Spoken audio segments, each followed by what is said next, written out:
สูงสุดในชีวิตกราบคารวะแด่ไตรไวสาปารมีธรรมประเดชพระคุณหลวงปู่พระเทพโกศลที่ปรึกษาเจ้าคณะภาค7เจ้าอาวาสวัดศรีโสดาพระอารามหลวงตำบลสุเทพอำเภอเมืองจังหวัดเชียงใหม่ประเดชพระคุณหลวงป่อท่านเจ้าคุณพระเทพปริยัติเจ้าคณะจังหวัดเชียงใหม่เจ้าอาวาสวัดเจ็ดยอดพระอารามหลวงตำบลจ้างเผือกอำเภอเมืองจังหวัดเชียงใหม่พระมหาเถรานุเถระเจ้าคณะพระสังฆาธิการภิกขุสงฆ์สมณเณรจุตนจุองค์โดยความเคารพขอเจริญสุขเจริญปรญาติโยมศรัทธาสาธุชนติ่นจองห้องวัดจุหนุ่มเท่าใจยิงขอน้อมต้อนรับทุกท่านเข้าสู่รายการมรดกธรรมกำเมืองดังสถานีวิทยุกระจายเสียงพระพุทธศาสนาแห่งชาติและสังคมคลื่นเพื่อการศึกษาพระพุทธศาสนาและวัฒนธรรมส่งสัญญาณกระจายเสียงจากสถานีห้องส่งวัดฝ่ายหินตำบลสุเทพอำเภอเมืองจังหวัดเชียงใหม่ในระบบคลื่นความถี่ FM 104.50 เมกะเฮิรตซ์สถานีวิทยุวัดหนองกายตำบลสันปะยางอำเภอแม่แตงจังหวัดเชียงใหม่กระจายเสียงในระบบคลื่นความถี่ FM 99.75 102.0 และ 89.25 เมกะเฮิรตซ์สถานีวิทยุบริการสาธารณะวิทยุ CM77 วิทยุอินเทอร์เน็ตล้านนากระจายเสียงในระบบคลื่นความถี่ FM 97.5 เมกะเฮิรตซ์สถานีวิทยุพระพุทธศาสนาจังหวัดเชียงรายกระจายเสียงในระบบคลื่นความถี่ FM 99.50 เมกะเฮิรตซ์ตลอดจนวิทยุชุมชนเสียงตามสายหอกระจายข่าวตามวัดวาอารามตามหมู่บ้านต่างๆพร้อมกันนี้เจริญสุขเจริญพรสวัสดีกับญาติธรรมญาติโยมที่ได้ติดตามรับฟังต่างเฟซบุ๊กเฟซไลฟ์ต่างเว็บไซต์ต่างๆบอกว่าจะเป็นเฟซบุ๊กของตุเจ้าบ้านนอกทิตะสิโปหรือว่าตุปีวัดศรีรัตนมงคลร่องยาวอำเภอสระปีเฟซบุ๊กของ104ธรรมะคลายเครียดวัดฝ่ายหินเฟซบุ๊กของวัดวังสิงคำแล้วก็หลายๆเฟซบุ๊กเนอะติญาติธรรมได้กดแชร์กดไลค์กระจายเสียงไปตามคลื่นของเฟซบุ๊กรายการนี้ดำเนินโดยกล่าวกับผมอาตมภาพพระครูวิสิทธิ์ศรีลาภรณ์เจ้าคณะตำบลป่าแดดเจ้าอาวาสวัดวังสิงคำตำบลป่าแดดอำเภอเมืองจังหวัดเชียงใหม่เป็นผู้ดำเนินรายการก็นำเอาสารธรรมคำสอนแบบปืนบ้านล้านนารักษาหีดหอยมรดกธรรมกำเมืองมาเทศนาฮือสาธุชนญาติโยมได้ติดตามรับฟังกันปะกันวันนี้ก็เป็นวันทำการทำงานปกติเนอะหลังจากที่ได้หยุดได้พักได้ผ่อนมาวันนี้ก็เริ่มทำการทำงานในสัปดาห์ใหม่เจ้านี้อากาศสดชื่นแจ่มใสเย็นสบายบางที่ก็อาจจะมีฝนฟ้าตกโปรยปลายตอนคืนนี้ก็มีฝนตกลงมาช่วงนี้ก็เป็นช่วงต้องฤดูฝนต้องกลางภาษาเข้าภาษามาได้4-5 ศีลผ่านมาแล้วก็จะเข้าสู่ต่างกลางละพายุฝนฟ้าก็จะเริ่มหนักขึ้นมาพ้องจะได้ก็ตามเนอะขอเป็นกำลังใจให้กับพี่น้องที่ประสบภัยธรรมชาติบ่ว่าจะเป็นตังเวียงปะเป้า ตั้งลำปางตั้งน่านตั้งเชียงใหม่เฮานี่ก็หลายอำเภออยู่ตอนนี้ก็คงจะเข้าสู่ภาวะปกติละน้ำก็ลดลงสังเกตพอน้ำในแม่น้ำปิงก็ลดลงแต่ว่าคราบความเสียหายก็คงจะมีอยู่ ช่วยกันล้างทำความสะอาดบ้านจองก็ขอเป็นกำลังใจเนอะและตันติอยู่ใกล้ป่าเขาลำเนาภัยช่วงนี้ก็ด้วยความเป็นห่วงฮือระมัดระวังตัวเองเพราะว่าจะอยู่ตั้งตีนเขาตั้งเชิงป่าเชิงดอยมื้อนี้อันตรายเพราะเดี๋ยวนี้ธรรมชาติเริ่มจะรุนแรงจะล้างน้ำฟ้าน้ำฝนลงต้นไม้ต้นตอกดอยถล่มเขาพังมื้อนี้ก็ขอฮือได้ระมัดระวังเนอะส่วนตันที่อยู่ใกล้แม่น้ำลำคลองสายลักสายสัมพันธ์ก็ช่วงนี้ก็เก็บเข้าเก็บของไว้ที่สูงเหี่ยก่อนของเหล่านี้ธรรมชาติเหล่านี้มันจะมากับมาบวยบางเตื้อก็จะเอาบัตันเพื่อความบ่ประมาทเนอะวันนี้ก็มาฟังกันต่อในเรื่องของพระธรรมเทศนาที่ตุลุงได้นำมาเทศขาดช่วงขาดตอนไปเมินนักแกถ้าบ่ได้ซ่อมสถานีบ่ได้ซ่อมเสาก็ถ้าจะจบละแล้วก็เวลาตุลุงก็ช่วงนี้ก็รู้สึกว่าศาสนกิจภารกิจก็เริ่มจะหนาแน่นขึ้นเตรียมการเตรียมงานตัวใกล้การใกล้งานตัวภารกิจศาสนกิจต่างนอกที่จะต้องทำก็นักเวลาพักผ่อนก็บ่ค่อยมีเพราะฉะนั้นบางเรื่องก็ต้องขอสู่มาอภัยที่จำเป็นจะต้องใจแห้งก็คือเทปรายการแตนไปพองเนอะก็บอกว่ากันถ้ายามตุลุงอยู่สุขสำราญมันมีงานนักเสร็จสิ้นการงานก็บรรละเป็นสดแต่ช่วงนี้ก็ยิ่งใกล้งานเข้ามาบางเตือก็พักผ่อนน้อยอย่างเจ้านี้ก็เหมือนกันตื่นเจ้ามาก็ไหว้พระสวดมนต์ส่งน้ำสมองก็เริ่มจะมึนงงมึนเตือก็เป็นสลือก็มีก็เพราะภาระหน้าที่ที่จะต้องปฏิบัติในตอนที่แล้วได้เทศนามาถึงหมู่หินผูกที่5จบปริปุณณังไปวันนี้ก็ขึ้นสู่ตอนที่6ก็ขอเจริญปอนญาติโยมต่างหลายเนอะติดตามรับฟังเรื่องราวต่างๆก็คงจะจะจดจะจำนึกได้ก็เดียวเทศไปแล้วก็ก้อยคิดไปตัวมันมีตึกอีกาอีนะขอบคุณเนอะตามพี่น้องสาธุชนติดตามโยมปีอย่างก็นามสกุลปนลืมไปละนามสกุลปนเฉิดฟอนร้านมีร้านนาก็เข้ามาชมในทางเฟซบุ๊กโดยหลายท่านที่เข้ามาทางเฟซบุ๊กเนอะตุลุงไม่สามารถจะตอบได้เพราะว่าเตะตัวตาก็ไม่ได้พอก็ขออนุโมทนาขอบคุณตัวเนอะที่เข้ามาติดตามรับชมรับฟังทางเฟซบุ๊กทุกช่องทางตัวโอกาสบัดนี้เชิญทุกท่านตั้งอกตั้งใจฟังธรรมเทศนาปืนเมืองเหนือเรื่องหมูหินในผูกที่6ตอนที่1ณโอกาสบัดนี้ นะโมตัสสะภะคะวะโตอะระหะโตสัมมาสัมพุทธัสสะสัทธโบดูราสัพปุริสะตั้งหลายนิยายนี้จะกล่าวถึงโพธิสัตว์ยาว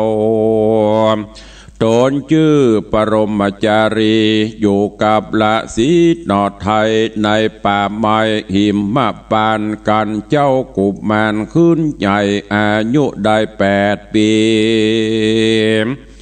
ก็โอปัฏฐากราศีตนป้ออันสร้างก่อปารมีในกิริป่าไม้บดได้โศกไม้เครื่องสร้าง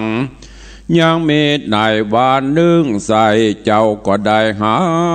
นกตั้งหลายบินพันภายเสาะไซมีตนที่ตนไม้ใหญ่ให้คอันเป็นต้นว่ากาดำแขกเต่านำเป่าและนกแน่เก่ากันแม่สักกะลูกไม่สักได้ก็เหือลูกมันกินเจ้าหันนกบินสอดก็เกิดฮอดไปแม่บักกูนี่แน่เกิดแม่บ่มีแม่หันแต่พระราศีแม่กูหนีพระคังหรือแม่กูแมงมรณะนั้นจะและว่าอันใจก็มีหันแรงอาถาน้อยกาละนั่นอันว่าโพธิสัตว์เจ้าก็เข้าไปหาพระราศีขายกรรมดีขานต่อว่าข้าแด่พ่อพระราศีเป็นเจ้าข้าลูกเต้าขอถามขออย่ามีความเคืองโคดจุงอดโตดโตสาว่าข้านี้นาสังบ่มีแม่หันบัดหันแต่พ่อเจ้าองค์คามสัตว์ในดงดำเถื่อนทองยังมีพ่อแม่พี่น้องอยู่ลุมลาข้าบูตาสังบ่มีแม่หันแต่พ่อเจ้าองค์เดียวนี้จ้าที่นั้นเจ้าพระฤาษีก็ไข่กำดีตอบถอยว่าดูราเจ้าหนอน้อยใจงามป้อจักบอกตามกำมีแต่เก้าป้อแม่เจ้าหากยังมีป้อเจ้าเป็นพญาปราณสีแม่เจ้าชื่อจันตะเทวีหนอนาวพี่เจ้าชื่อคัตติญะวงศา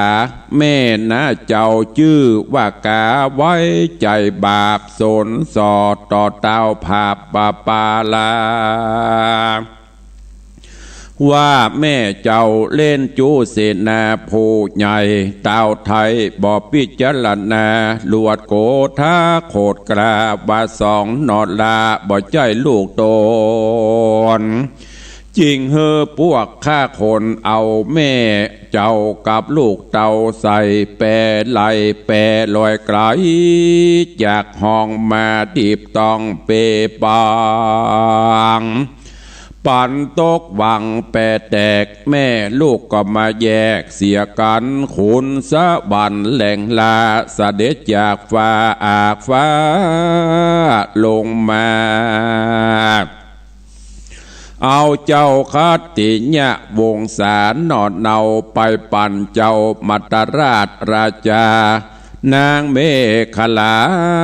องค์อาจอุ้มเอาเจ้าพระกงกาบาดนี้แม่เจ้าอยู่กับปู่เฒ่าเศรษฐีในเขตปุรีเขตห้องประเทศต้องเมืองจำปาส่วนโบตานี้เล่าอายุเจ้าได้เดือนปลาย7 วันคุณสะวันตนบุญมากอุ้มเจ้าจากกงกา แล้วสะหยองมาถึงป้อเอาเจ้าหน่อยหนอมาปั่นตังผ้ากาสีพันยิ่งย้อยกับส้มปล่อย3 ฟักเดลีฟักหนึ่งเฮอมีไว้กับเจ้าฟักหนึ่งเล่าเฮอเจ้าคัตติญะวงศาฟักหนึ่งนั่นแน่ฮือเอาไปปลูกเมืองมัตตราชแล้วเต้าตนองค์อาจอินตาก็เอาขอนวายมาปั่นเจ้าไขบอกเล่าขี่แง่ว่าการฆ่าเสือกมาพระภาพฮือเอาขอนฟาดกวาดควาย ข้าเสกยักษ์ตายกองไข่กันใครใดสัตว์บาดนาจูงเอาค้อนมาจี้กว่าสัตว์ในป่าจักลาบมหาแม่นใครได้สัตาบนอากาศเอาค้อนฟาดขึ้นสามโหนสัตว์บินบนพร่ำพร้อมเตี้ยงนอบน้อมมาจูแม่นใครได้ป่าปูอยู่น้ำจักเคพรำมังกรตั้งเงือกงอนหอยเต่าเอาค้อนเนเหล่าฟาดน้ำสามตีสัตว์ตัวมีอยู่ในน้ำพร้อมจุกรรมเล่นมหาอันนึ่งขุนอินตา สอนเล่าอย่างมนเป่าค้อนเสบายเหอลูกใส่ใจจื่อจำชื่อป้อจักบอกเหอบุญเมหนึ่งพากาสีเส้นอ่อนจะจรดังใหญ่บัวฮือเอาไว้กับตัวอย่าขาดหากจักใดใจเป็นสักขีพิญาณจะเล่นนาว่าอันติดนันราศีตนปอก็สอนมนฮือแก่เจ้าสอนแล้วเล่าขี่แย่ว่ามนนี้นาเสกส้มปล่อยฤทธีถอยก็ดีมาหนึ่งเจ้าได้หันหินผาเป็นรูปนาคาเงือกน้ำจักเคพร่ำมังกรหูบจ้างแงงอนและมิงม้าหูบราชสีกราและงัวควายหูบเสือลายและหมูป่าฮือเอาโมนนินาสามตีหูบหินจักมีใจบินกว่าหกขึ้นฟ้าดังนกหัสดีเลงพญาอินบอกไว้เฮอลูกได้จำเอาเตอเนอลูกเฮยมือนาโพธิสัตว์เจ้าโตนบุญใหญ่ก็จำไว้จุอันแล้วก็ไว้ยังบรรสีเจ้าตนป้อว่าข้าหน่อยหนอขอไปเหตุใครหันใส่ใจปี้ข้ากับแม่นอนลาเตวีขอพระมุนีเป็นเจ้าจงปล่อยลูกเต่าปั่นไปแดดเตอะที่นันราศีตนป้อก็ตอบถอยเจียนจาว่าโดราลูกฮักแก่ป้อเจ้ายังน้อยหนอเด็กขามีไว้หญ้าไปตันใหญ่ดังหรือจักไปใดในป่าไม้ดงนาในกงกาแม่ใหญ่ป้อบ่หืนอไทยเตียวไปจะเละว่าอันเหมือนนั้นโพธิสัตว์ขอปากโพธิสัตว์ขอบอดใดก็ลวดร้องไห้ลับไปก็มีแหละนะการแจ้งมาแล้วโพธิสัตว์โดนพันแผ่วบุญมีก็ลุกไปอุปัฏฐากป้อพระสีตนปอแล้วเจ้าน้อยนอก็ขนิ่งหายังพระมารดานอดเนากับพี่เจ้าคัตติญะวงศาก็เข้าไปหาละสีป้อไทยขอได้ปล่อยวางปานเป็นดังนี้จุวันก็มีแลการเถิง10 วันมาไข่ป้อละสีไทยอดบ่ได้ก็วางปานน้ำตาปังไหลหลังร้องไห้สั่งบุตตาวัดดูราสายใจนอดนาปอดนี้ทุกโศกเศร้านักแน่ตึงวันแม่ทุกวันแม่ค่ำเจ้าลูกเต่าได้อุปัฏฐากลุมลา ปล่อยจากไก่กาพรากห้องไปสู่ต้องปุรีน้ำตาละสีไหลหลังห้องให้สั่งบอนครางว่าไปเจอเจ้าโบนขวางลูกหักป้อเจ้าหน่อยหนอจุงป่าให้ดีอย่าได้หาฮือได้หันแม่เตวีและพี่เจ้าฮือมีอายุยืนเตี้ยงเต้าตีขาฮือมีลาภาลาบกวางฮือได้เป็นเจ้าจ้างนั่งแตนเมืองฮือมีเตจะเรื่องพับแผ่ฮือได้ภาพแป้ศัตรูแดดเตอว่าอันนาก็บ่าอันก็เอา ว่าอันก็เอาส้มปล่อยสามฟักกับพากาสียิ่งย่อยปกปันห้อยคอใจว่าอย่าเฮือได้หายเนอเจ้าเฮือเอาไว้ดีๆจักได้เป็นสักขีแก่ปี้และแม่เจ้าแล้วก็สอนมนต์เป่าค้อนและเสวายคำกำเอาแขนเจ้าหน่อยนาดออกจากห้องนำไปน้ำตาไหลบอกขาดสองป้อลูกจากพรากเสียกันไปถึงอย่างตาน้ำเจ้านอนลาก็ขอขมาต่อปอราศีวกรรมได้มีปังก่อนเมื่อข้าน้อยอ่อนยังแดงป้อหักแบ่งตัวคาหือสวยนาและจำละตนให้เรโรนขี้เงี้ยวปอก็กวาดเพียวจุบานขอพระจอมขวัญป้อเจ้าขมาฮือแก่ลูกเต่าใจเดียวแดดเตอะว่าอันตี้นั่นเจ้าราศีโดนป้อก็ขานต่อกรรมไปว่าดูราเจ้าใส่ใจแก่ป้อก็อนุญาตบ่งปันบ่ฮือเป็นบาปกรรมบาปกราฮือลูกลาจุงสวดเสดเจ้าอย่าหนีไปนั่นกว่าฮือปันปอกแน่ขึ้นมาจุงกึดหาอย่างป้ออันสร้างก่อกระตามนายโด่งดำป่ากวางที่อยู่แรดจ้างเสือมีนี้แดดเตอะที่นั่นเจ้าราศีโตนป้อก็สัตตาพอเล็งหาน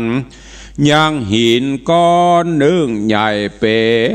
นดังหมูแต่ใส่ดีลีจิ้งป่าเจ้าบุญมีไปสู่แล้วยืนอยู่แฝงกันเอาค้อนไหวคำมาฟาดก้อนหินหากครางจิ่งเอาค้อนวางแถมแห่งบอดน้อยก้อนหินป้อยกลายเป็นหมูมีรูปดูสูงใหญ่สูงว่าใด7 ศอกดีเลลวงยาวมี9 ศอกเจ้าราศีก็บอกแก่หมูว่าดูราหมูหินตัวใหญ่จุงนำเอาเจ้าหนอไทยไปดีอย่าเหือตกนาตีน้ำใหญ่อย่าเหือตกป่าไม้หิมมาปานจุงเอากุมารไปกว่าถึงแม่นอลาเทวีกับคัตติญะวงศาปี้แก้วว่าดังนี้แล้วก็เจ้าขึ้นขี่หลังหมูว่าไปเตอะเจ้าบุญโจอ่อนน้อยไปแล้วก้อยปอกปิกปอกขึ้นมาเจ้ามีน้ำตาโตกัดกั้งอกจะใจยกมือไหว้ป้อใส่ใจ เอาคอนใบมาเป่าตีต่อยเรายังหมูหินหมูก็บินขึ้นอากาศเร็วขนาดนักหนาพับตานึ่งก็ไปได้นึ่งโยดคำโป้นโขดหินผาสัตนานาป่าใหญ่6 เต็นกว่าตกใหญ่หมูบินไปดังก้องดังฟ้าห้องครางก็ไปเถิงตางน้ำกว้างตีตาตังโกหงกาหมูก็ป่าฝ่าข้ามการโปนน้ำก็ถึงป่าดงนาเจ้าหันยักษ์ขา4 ตัวสูงใหญ่อยู่ที่ไกล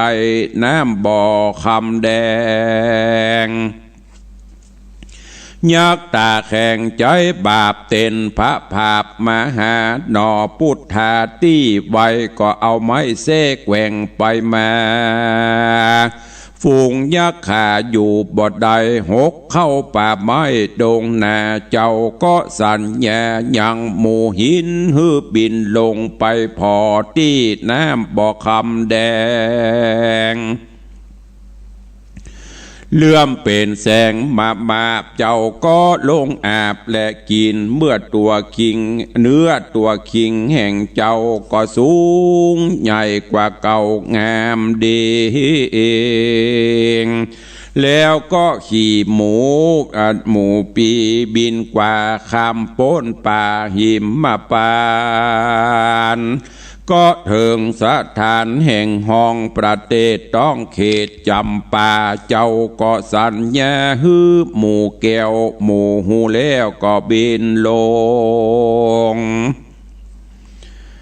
ตีกลางดงในป่าย่างแล้วกว่าเตียวไปคนลามไหลเท่าหันเต้าเบางามเราเอาหมู่มาเป็นกู้เข้ามาสู่เมืองเขา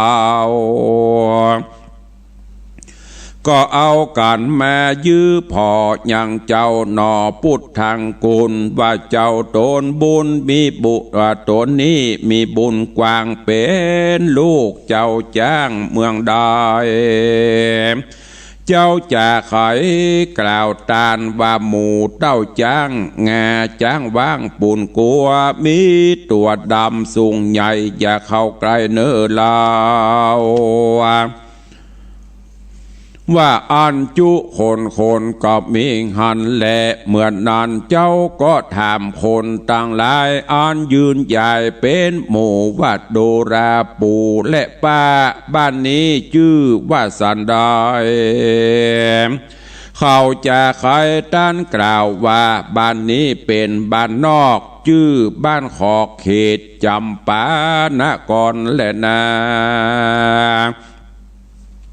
เจ้าก็จะถามไปนาว่าเฮือนนายบ้านหลังใดเขาจี้มือไปกล่าวตานว่าเฮือนนายบ้านหลังปูนและนาเจ้าก็ฮือหมูอยู่ทาแล้วก็กว่าขึ้นเฮือนไปไข่กำดีจะต่อว่าคาแดป้อลุงเฮยนายบ้านคาดหลานขอจอดย่างสักคืนเตอะว่าอันตีนอนนายบ้านจริงถามว่าหลานลูกแต่ตีได้มานอนจ้าเจ้าก็กระไข่กำมาแต่เก้าหือในบ้านปู่เท่าได้หูจูประการหันแลที่นั่นในบ้านหูแจงสัจจางจริงฮือเมียมันและลูกเต่ามาไว้เจ้าบุญมีปู่สลีพาดวาดมอนอิงมากมาวาง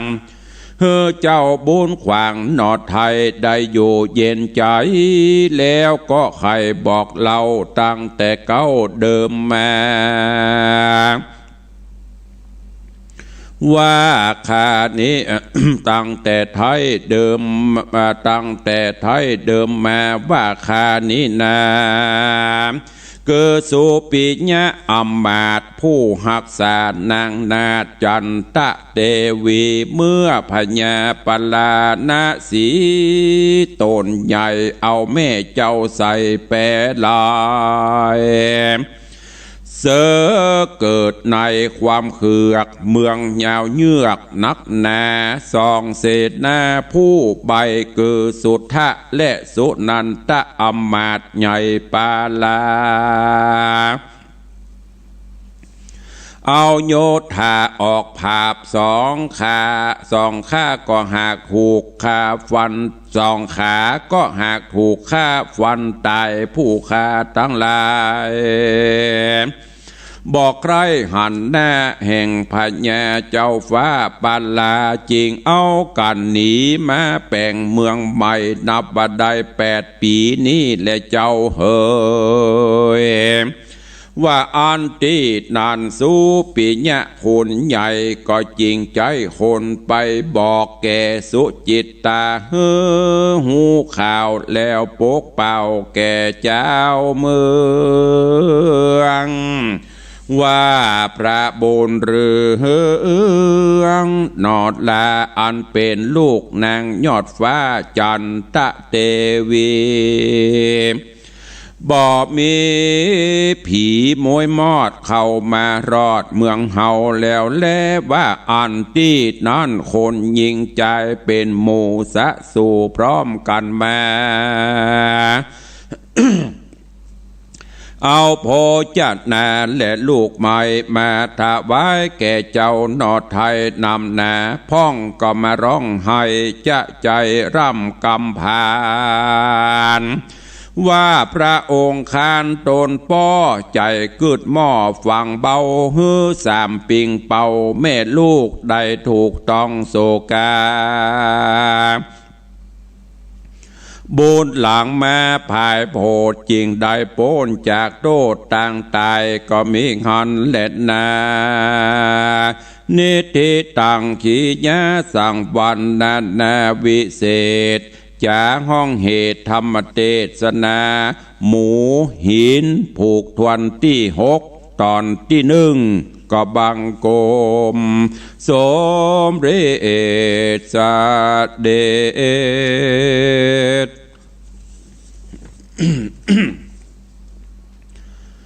ญาติโยมศรัทธาทั้งหลายได้สดับตับฟังพระธรรมเทศนาเรื่องหมูหินจบลงไปแห่มตอน1อันเป็นผูกทวนที่6ตอนที่1ซึ่งสาระธรรมเรื่องราวในตอนนี้ได้กล่าวถึงเจ้าปรมจารีหลังจากที่ได้อยู่กับพ่อฤาษีซึ่งพ่อฤาษีก็ได้จุบเลี้ยงโจรใหญ่หน้ากาบานขึ้นมาอายุได้7-8 ปีอุปถากบำรุงพ่อฤาษีโดยความที่เป็นลูกศิษย์ลูกหาหรือว่าเปรียบเสมือนเป็นลูกเป็นเต้าตื่นเจ้ามาเกาะปฏิบัติหน้าที่เตรียมน้ำล้างหน้าไม้สีฟันจัดเตรียมผลหมากหลากไม้สำหรับกับข้าวน้อมถวายพ่อฤาษีมาโดยตลอด มีวันหนึ่งปรมจารีก็ได้หันนกทั้งหลายโอ้นกมูนีบินไปเสาะไส้ไปเกาะไปอย่างดีจุ่มนมกันที่ต้นไม้ใหญ่ต้นไม้ไฮคำบอกว่าจะเป็นนกแขกเต้าบอกว่าจะเป็นนกเป้าแขกเต้ากาดำก็เอากันมาจิกมาซักลูกไม้หน่วยไม้ไฮซักได้ก็ฮือลูกมันกินพ่องตัวเก่ามันกินพ่องหันนกบินเสาะสอดไปกินไปจุกจิกจอกแจ๊กจ่อแจกันก็เป็นดีพอเป็นดีม่วนบรมจารีก็มาเกิดว่าเนาะกูนี่เกิดมาบ่มีแม่หันแต่ป่อฤาษีนกหนูเปิ้นยังมีป่อมีแม่อันนี้เฮาเป็นคนแม่มีที่ไหนเป็นไผภาคไปตันใดก็บ่ฮู้ก็ว่าแม่ มรณะละกาเป็นจะได้จ้า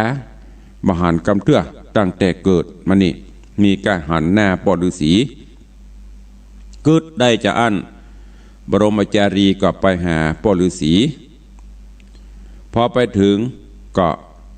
อู้จายกมือไหว้สาปอฤาษีถามว่าป่อเหยลูกขอเอา ขอถามขอป่อจะไปโหดไปเกียดไปเคืองโหดกับลูกเนอะโอดโดดฟังลูกสกำเตอะเขาถามว่าโอ้ลูกนี่เป็นจะได้กามีแม่ก็แม่เป็นภัยอยู่ที่ไหนกาตั้งแต่เกิดมาบหันแน่แม่กำเตื้อ หันกับป่อกับสิ่งสารสัตว์อยู่ในถ้ำนี่แม้แต่สิ่งสารสัตว์ในดงป่าไม้เขาก็ยังมีป่อมีแม่อยู่ลุมลาข้าเป็นคนบหันแน่แม่บหันแน่ป่อกำเตื้อขอป่อได้บอกกำเตอะว่าลูกว่าป่อว่าแม่ของลูกอยู่ที่ไหนมีอยู่กาบ่มีกาพอได้ยินลูกบุญธรรมถามจะอีกัดอกเหมือนกันหรอเหมือนเปิ่นเหมือนเฮาเนาะอยู่ๆก็มาถามปอฤาษีก็ก้อยๆอู้จาไปบอกโอ้ป่อเจ้าแม่เจ้าก็มีอยู่เนอะเจ้าบ่ได้เป็นกำพร้าเจ้าบ่ได้เป็นลูกอนาถายังมีอยู่ป่อเจ้าปุ้นเป็นพญาเจ้าเมืองปราณสีแม่ของเจ้าชื่อจันตะเทวีบี้เจ้าก็มีอยู่เนอะคือเจ้าคัตติยะวงศาที่เจ้ามีอย่างอีกก็คือว่าเจ้าโดนแม่น้าชื่อว่ากาไวซึ่งแม่น้าของเจ้านี่เป็นคนบาปจ้าอาธรรมได้ไปโซนส่อต่อป่อของเจ้าว่าแม่เจ้าน่ะเล่นจู้กับเสนาผู้ใหญ่ป่อเจ้าก็เป็นคนที่มาปิดนิดพิจารณาหูเบาใจเบาสั่งโตทาโคดกล้าขึ้นว่าส่วนสองเจ้าเนี่ยคือปรมจารีกับตัวคัตติยะวงศาเนี่ยมันจะลูกของตัวเก่าก็คือหมู่เสนาอมาตย์หมู่ฆ่าคนน่ะเอาเจ้ากับแม่เจ้าใส่แปรไหลมาแปรมาถึงกลางน้ำแปรก็ซ้ำมาแตกแยกกันไปต่างคนก็ต่างไปแปรไหลแปรก็แตกตัวเจ้าทั้งหลายก็ไหลแยกกันไปคนละตีคนละต่างอันตัวของเจ้าอันตัวของแม่เจ้านั่นก็เปิ้นก็เอาไปไว้ปุ่นที่เมืองมัตตลาดปุ่นส่วนอันองค์อมรินทร์พระอินทร์เจ้าฟ้าสองรู้เล็งหันตัวเจ้าเขามีบุญเปิ้นก็เอาเจ้าคัตติยะวงศาปี้ของเจ้าไปไว้ที่ปุ่นเมืองมัตตลาดแล้วก็นางเมขลาก็มาอุ้มเอาแม่ของเจ้าเนี่ยปุ่นเอาไปฝากไว้ที่บ้านปอเสียถีส่วนเจ้านั่นก็ขุนสวรรค์เอาไปเลี้ยงไว้ได้ประหารบดีก็เอาลงมาฝากฝังฮือปอฤาษีได้เลี้ยงไว้ป่ายปอเอาส้มปล่อยฮือตัวส้มปล่อย3ฟักก่อนปนฮือแล้วก็สั่งเสียตัวอันหนึ่งเอาฟักที่1เอาไว้กับตัวของเจ้าฟักที่2เอาฮือเจ้าคัตติยะวงศาฟักที่3ฮือเอาไปปลูกที่เมืองมัตตราชแล้วก็เอาค้อนเอาของวิเศษหลายสิ่งหลายอย่างฮือแหมหนึ่งได้ตอนนี้กำลังถามแล้วก็ป้อฤาษีได้แถลงไขฮือก็บอกกล่าวฮือเดี๋ยววันพุธตุลุงจะสรุปต่อแหมน้อยเพื่อที่จะชะลอฮือมันปฏิปต่อเรื่องราวแล้วก็เราจะได้เทศในตอนที่2คืนผูกต่อไปแหมเนอะวันนี้ก็โป่งวางไว้แต่เพียงเต้าอี้ก่อนเวลาก็โวยปลอบแปรก็จะหมดเวลาแหมก็คอยติดตามฟังกันไปถึงวันเนอะเหลือเวลาแถมประมาณ10 นาทีก็จะหมดเวลาก่อนที่จะได้เปิดหน้าไมค์อูจากับปออกไม่ออกศรัทธาสาธุชนญาติโยมนั่นในช่วงนี้ก็ต้องขอเมตตาเนอะประชาสัมพันธ์งานการบุญกุศลที่วัดเพราะใกล้เข้ามาถึงวันนี้วันที่10แล้วก็เหลือเวลาแถมเตรียมงาน10 วันเต็มเพราะวันที่21งานจะเริ่มวันที่22ก็เป็นงานเจอเนอะพี่น้องปออกไม่ออกศรัทธาบุญ ทุกท่านญาติธรรมกุคนบัติดกิจภารกิจการใดว่างเว้นเชิญมาร่วมพิธีด้วยกันเนอะพิธีรอพระเจ้าทองคำที่เราได้ให้ได้หอมได้สละกันมาซึ่งจะได้รอแล้วก็เอาไปไว้เป็นที่กราบไหว้สักการะบูชาโดยทองคำบริสุทธิ์ซึ่งทีแรกเราตั้งจิตอธิษฐานกันว่าจะรอโดยทองคำน้ำหนัก108 บาทแต่ตอนนี้เราขยายองค์เป็นใหญ่ขึ้น5 นิ้วและโดยเตจะพระบุญญาบารมีของญาติโยมศรัทธาเราได้ช่วยกันสรุปแล้วทองคำที่จะใจรอถึงหมดถึงมวลเนี่ยประมาณ2 กิโล2 กิโลเป็นน้ำหนักทองก็ประมาณ150 บาทจาก108 บาทขึ้นมาเป็น150 บาทก็ยังมีญาติโยมศรัทธาให้หอมมาอยู่เพราะฉะนั้นก็ใครยังไม่ได้หอมก็หอมได้อยู่เนอะจนกว่าวินาทีสุดท้ายตอนตีทองคำจะลงเบ้าก็เชิญทุกท่านด้วยพร้อมกันนั้นก็จะได้ร่วมพิธีสืบโหราจตางานอายุวัฒนมงคลครบรอบวันเกิดของตุลุงซึ่งได้จัดเป็นวันรวมญาติและได้เชิญชวนศรัทธามาร่วมทำบุญกุศลเป็นประจำปีนี้เป็นปีที่10ละที่เราได้มีโอกาสเข้าสู่ร่มอารามบางท่านก็มาตลอดทุกปีบางท่านก็มาพ่องไม่ได้มาพ่องบางท่านก็เว้นปีก็บ่เป็นอย่างเนอะตุลุงบ่ได้ว่ายังสุดแล้วแต่โอกาสการเวลาสุดแล้วแต่บุญจะนำปาสิ่งเหล่านี้ก็ได้เน้นได้บอกกับญาติโยมอยู่ตลอดว่าบุญนำพาการจะได้สร้างบุญบารมีร่วมกันไม่ใช่เป็นเหตุบังเอิญถ้าเฮาบ่ได้ครบเฮาบ่ได้มีบุญร่วมกันมาในอดีตชาติจะได้มันก็ตึงบ่ได้มาประกาศฮึดตึกเจิญฮึดตึกมันถึงบ่มีใจแต่ถ้าบุญนำปาวาสนานำทรงได้สร้างบุญร่วมกันมาได้ยินประกาศปุ๊บมันถึงมีใจเข้ามาอันนี้ตุลุงบ่ได้ ว่าอย่างเนอะได้มาก็ดีอย่างบางท่านใครมาตึกบ่ได้มา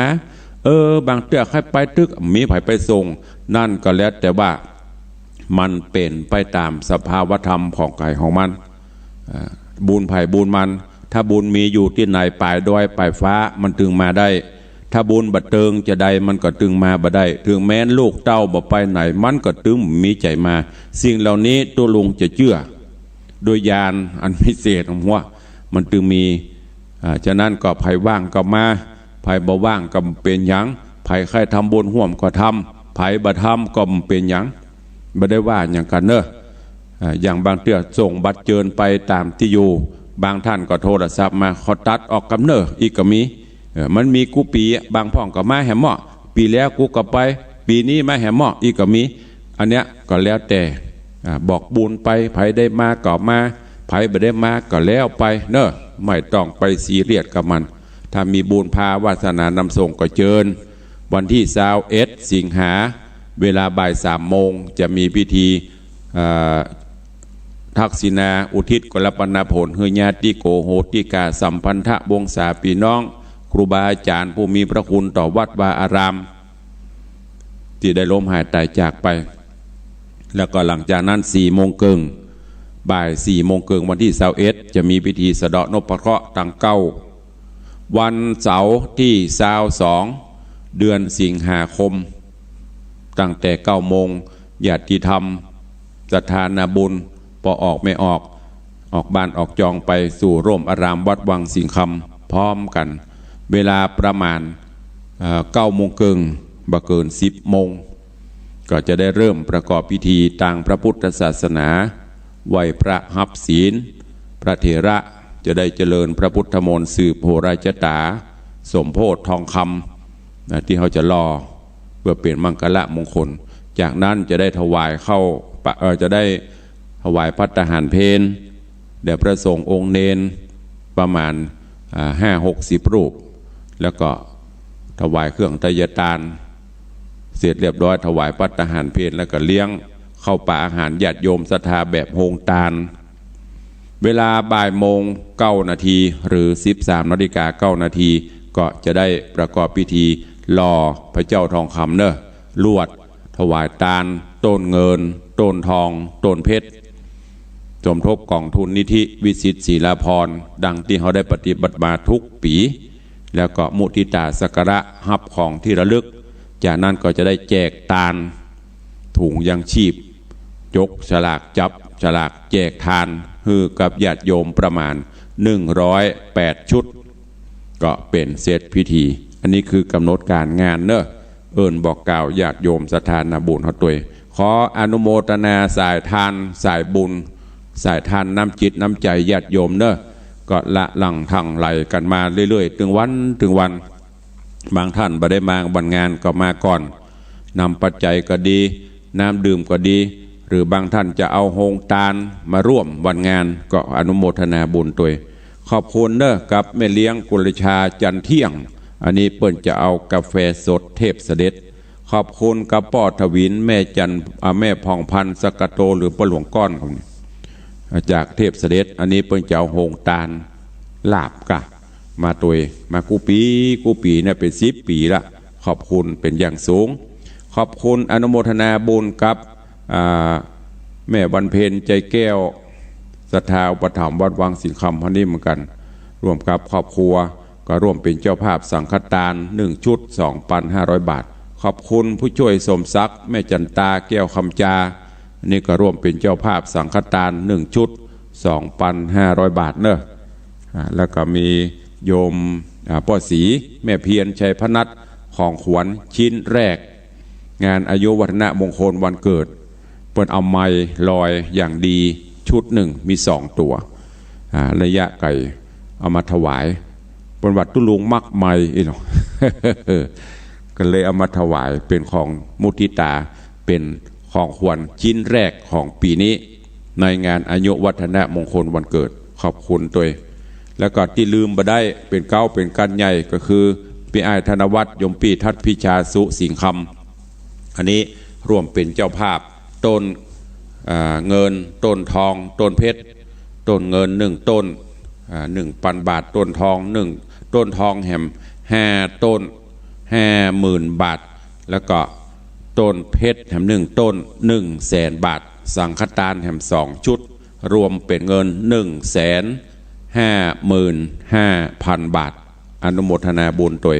ขอบคุณกับโยมพิมพ์บุญใหญ่มหาอุบาสิกาลูกศิษย์ลูกหาร่วมเป็นเจ้าภาพต้นทอง5 ต้นเป็นเงิน50,000 บาทแล้วก็มีโยมแม่จันดีวิสุทธินันท์โยมแม่ผู้อุปถัมภ์บ้านเจดีย์แม่ครัวก็ร่วมเป็นเจ้าภาพต้นทอง1 ต้นสังฆทาน1 ชุด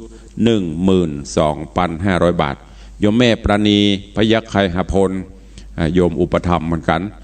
บ้านหนองแต้นสันปะตองก็ร่วมเป็นเจ้าภาพต้นทอง2 ต้น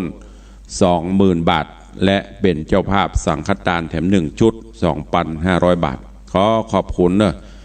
ผู้ร่วมบุญกุศลทุกท่านกุดุงก็จะก้อยๆเอามามามาประชาสัมพันธ์เนอะเนื่องจากเวลาเขามีน้อยก็ต่อไปนี้จะได้เปิดหน้าไมค์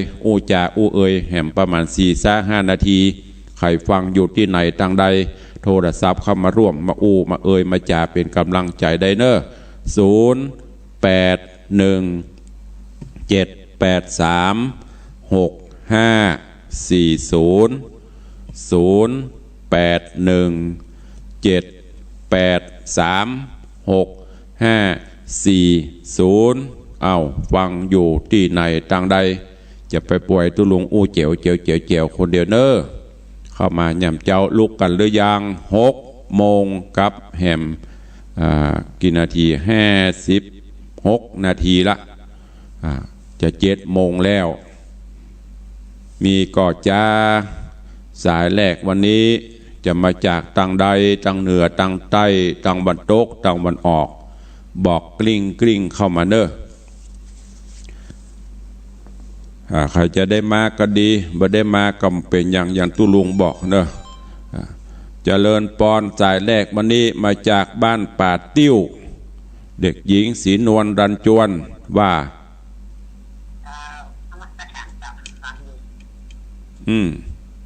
แม่จะไม่ได้ไปแต่แม่จะต้องส่งปัจจัยไปห้องก็ได้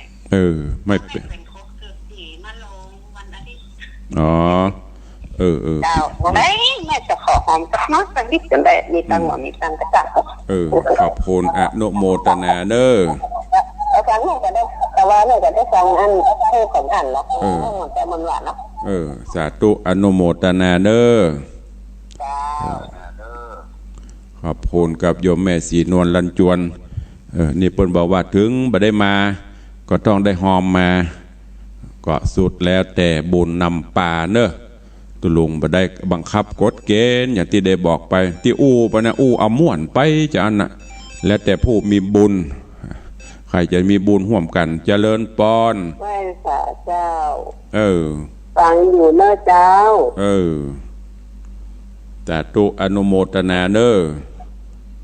แล้วจะไปเนอะเจ้าสาธุสาธุเจ้าอันนี้โยมเพิ่นก็จะมาเนี่ยแล้วแต่บุญนำพาวาสนานำส่งถ้าบุญนำปาบางคนอย่างที่ตุลุงบอกมาแล้วคืออธิษฐานจิตเอาเนอของจะมันบ่ฮู้บ่หันได้มาห่วมแล้วตั้งจิตอธิษฐานสาธุข้าพเจ้าได้มาสืบโพลาจตาแล้วขอข้าพเจ้าอยู่สุขสำราญขอคุณพระคุณเจ้าปกห่มเนออยู่สุขสบายขอยืดยาวอายุข้าพเจ้าไปแห่มปีหน้าก็ขอให้ได้มาเนอปะทะเอาเมอนะเอากำปีสืบไปบางพ่อง10 ปีเพิ่นมาถึงกู้ปีอ่ะบางพ่องก็ยังว่าน่ะมันมีสปะและตุลุงก็โดนกู้ปีอ่ะโดนอะไรอย่างตุลุงมันถึงมีเปิ้นว่าคนฮักก็มีคนจังก็มีคนที่โจมก็มีบ่โจมก็มีอันเนี้ยมันถึงมีเปิ้นทดสอบบารมีธรรมแต่ไม่ได้ถือตนไม่ได้ว่ายังไผสุดแล้วแต่มีอยู่ก็ใครจะจะจ่าตัวตุลุงเข้ามาเด้อเจ้านี่มีน้องยองมาแล้วเนอะก็เดียวเสร็จจากนี้ก็จะต้องไปงานวันกำนันผู้ใหญ่บ้านวันนี้เป็นวันกำนันผู้ใหญ่บ้าน10 สิงหาปนจัดปุ้นที่หอประชุมจังหวัดใกล้ๆสารกลางใหม่ปุ้นวันนี้มน8 โมง 9 โมงเนี่ยก็ไปเสร็จจากปุ้นมาก็ต้องมาเตรียมงานต่อช่วงนี้ก็ทุกวันเตรียมสถานที่ทว่ากับญาติโยมมาช่วยกันวันไหน4-5 คนแปลงหั่นแปลงนี่ทว่านี่ก็ขึงได้ขึงฝ้ายเริ่มเตรียมงานไปเพราะเวลามาเหลือน้อยต้องกราบขอบพระคุณท่านอาจารย์พระครูวัดหนองกายเนอท่านเจ้าจะเอาน้ำมาถวายร่วมงาน2 ปันขวด แล้วก็นิมนต์เพิ่นมาร่วมงานแต่ท่านอาจารย์เพิ่นติดศาสนกิจก็ต้องกราบขอบพระคุณที่เพิ่นได้มาก็เป็นยังแล้วก็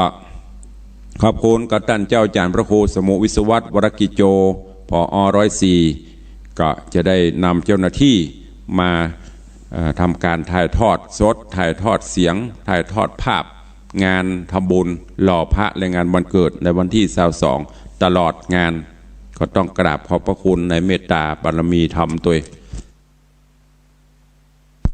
มีแล้วเนาะตุลุงก็จะไปแล้วเนอะเวลากระมดพอดีวันนี้ขอความสุขสวัสดีจุ่งบังเกิดมีกับทุกท่านเนอะกราบขอบพระคุณผู้อำนวยการทุกสถานีอนุโมทนาขอบคุณญาติธรรมทุกท่านที่ได้ติดตามรับฟังเป็นควรเป็นกำลังใจมาจัตตาโลธรรมาบัตันติอายุวันโนสุขังวะ